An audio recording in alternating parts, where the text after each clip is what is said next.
Ayan, so ayan guys. After natin dun sa kabila, sa shop, so nagbukas lang tayo. May dumating na delivery guys.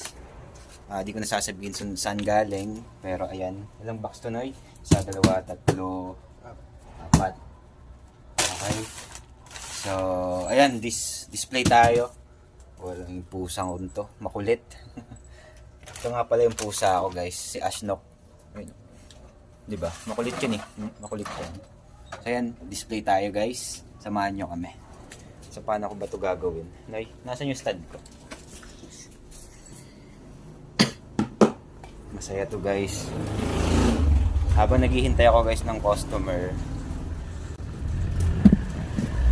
Display ka. Ayan guys.